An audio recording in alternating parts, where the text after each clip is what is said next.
Hey guys, welcome to my channel. So today's video is going to be about chronic illness and self-love, and apparently the cat's going to help.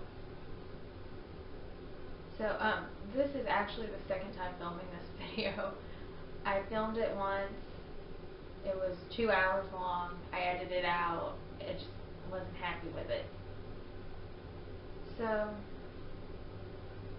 yeah, we're gonna try this again and hopefully it works out this time. But in May I posted my chronic illness story. In June I posted my anxiety and depression story. But through all of that I never found any videos about self-love with chronic illness. And I don't know, I feel now more than anything that is really important. I don't know. And I think what it is every time I turn on the TV lately, it seems like I'm getting attacked.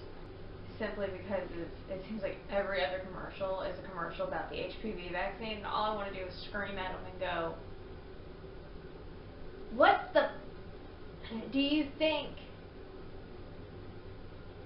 happens if you get it? Because I'm thinking, I know this doesn't happen to everyone, but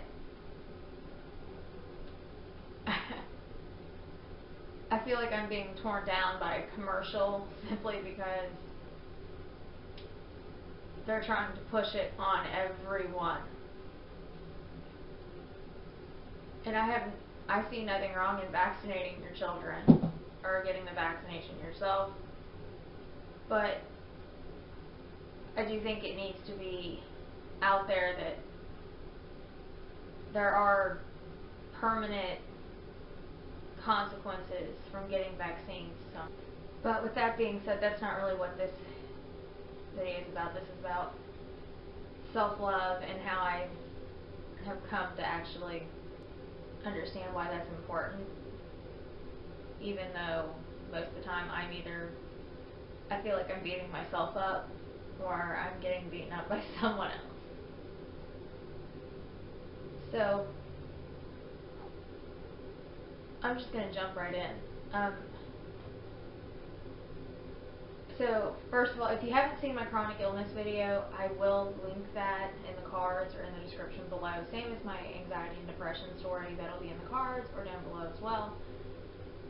But for a recap for this, so you kind of know, I got sick. I got the Gardasil vaccine or the HPV vaccine or whatever it's being called now in 2008. In 2009, I started getting sick. 2012, I was diagnosed with anemia, and in 2014, I was diagnosed with autoimmune hemolytic anemia, which was caused by the Gardasil vaccine. So,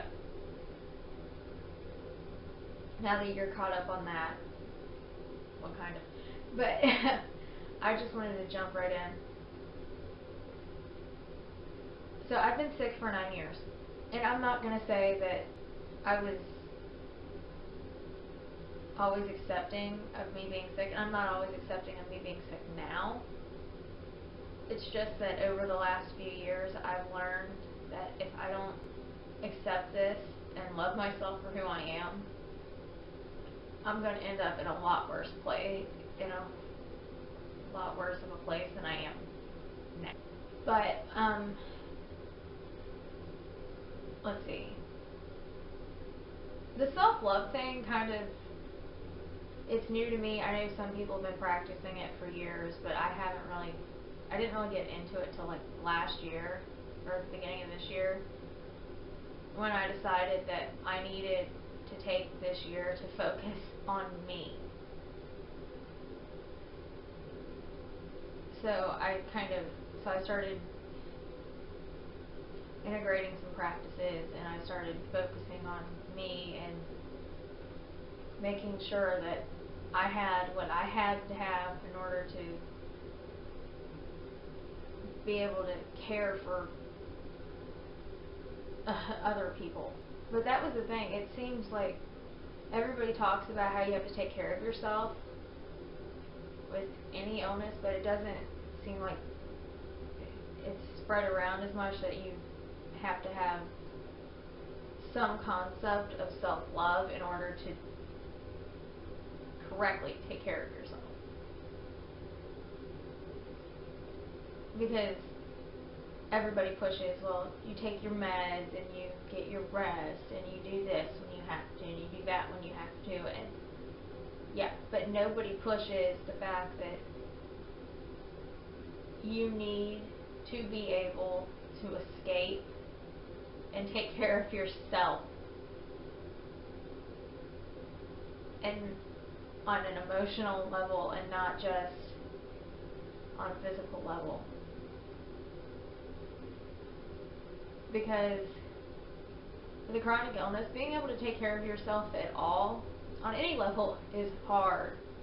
But in order to explain to you why I actually love myself with this chronic illness, I kind of do have to explain the hell that I've gone through living with this. When I was first diagnosed, I was told by several people I was crazy. I was told by several people that I was making it up. I was told by a few people that I was making it up because I wanted attention.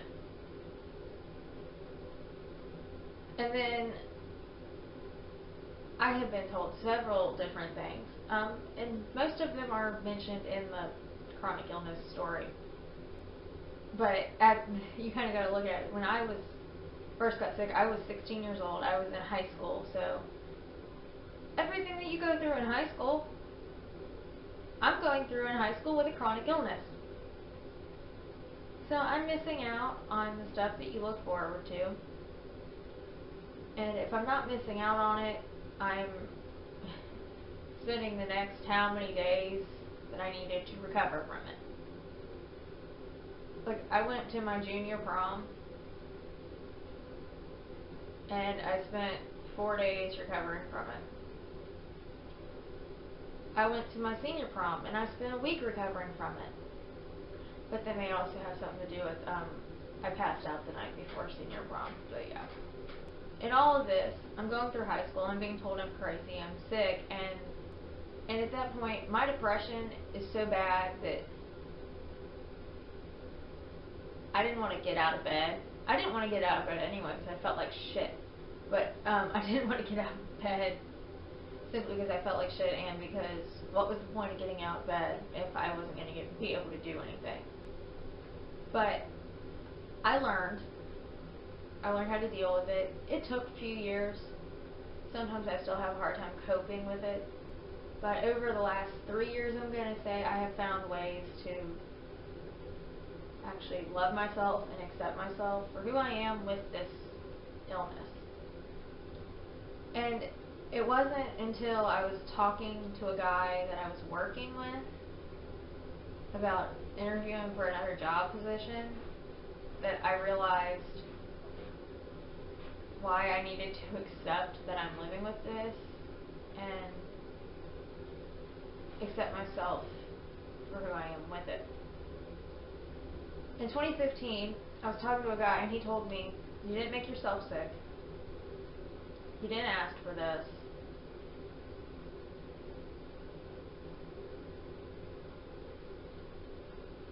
And there was one more. Crap. Anemia brain. So fun.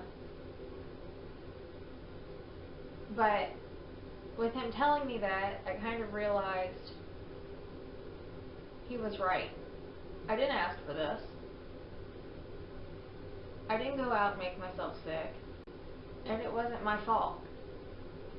And by realizing it wasn't my fault, I kind of realized that, hey, you're sick, but this does not tell you what you can and cannot do, and that you can and cannot accept yourself. Or because I still beat myself up. That just happens. I think everybody beats themselves up. As much as they hate to admit it, they do it. But I have found over the years that I don't have to beat myself up, and stuff still makes me angry. Like I said, the commercials, I feel like I'm being attacked. I got on Facebook the other day to answer a message from one of my friends, and the thing that popped up on Facebook, all I wanted to do was reply back to it and say, what do you tell your daughter when she can't physically function because she got the HPV vaccine? That's what I wanted to send back. Because there are times I feel like cervical cancer would have been a lesser punishment for this. But I was getting off topic again. So, yeah, I do still feel like I'm being attacked. And I think that goes into, I was attacked for years by family, friends, random people I've never met, and doctors. I had several doctors tell me, well, you're just lazy. If you'd get out of bed, you wouldn't have this problem. Yeah, because getting out of bed solves it all. Because how do you think I got here to see you? I had to get out of bed. Do you see the bed behind me? I honestly want to smack people like that.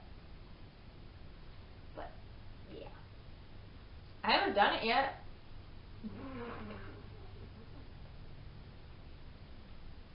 But, once again, going back to, through everything I've been through, and what I realized 3 years ago from a guy that I worked with, which is really sad, I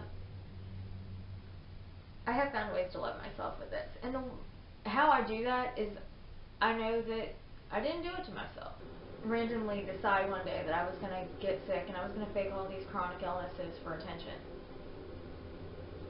So, when I finally realized that I didn't do this to myself, that may have been the third thing. I didn't do this to myself. I don't know. But, yeah. I decided that I need to learn to accept myself for who I am, and it's still a battle, because there are times that I don't want to accept that I'm sick, and there are still times when I don't want to accept that I have limits that I'm not supposed to have. But I do, because I've learned that I have to, or I'm not going to be able to get through the day. So, why I love myself with this is simply because I have to. But I've also learned that through having this, it's made me a stronger person, because I have to fight so much for everything I want. And while I do know that it's changed me, I think it's made me a better person, because I don't flip out as much. When I was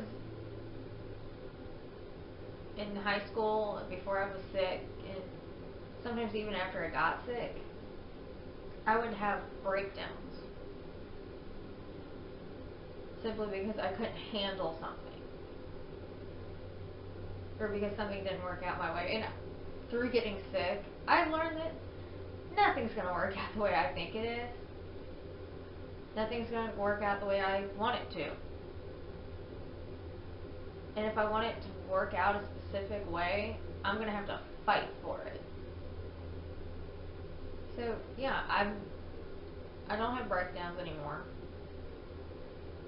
I occasionally have breakdowns, but I can't stand what this is doing to my body, and I can't stand why I'm going through this, and I don't understand why. But I don't have a breakdown every other day, or every day. And I think a lot of the thing of me having breakdowns was I was so stressed, and I was always freaking out, because we always had something that we had to get done. So, yeah. This, in a weird way, me learning to love myself with this has actually helped with my anxiety quite a bit. Because I've found things that I can do with this illness and I have found things that I do quite well even with it. And I'm not saying there are days that I have to just spend the day in bed, because there are. And I hate that. But I'm not going to beat myself up for it, because I know there's nothing I can do about it. So, because my camera's about to die and the cat wants something, I'm just gonna, I've explained everything I wanted to explain in this video. So I'm just gonna end it here. So if you liked it, give it a thumbs up. If you've not done so already, hit the red subscribe button down below for more videos. And other than that, thank you for watching, and I guess we will see you in my next video. Bye.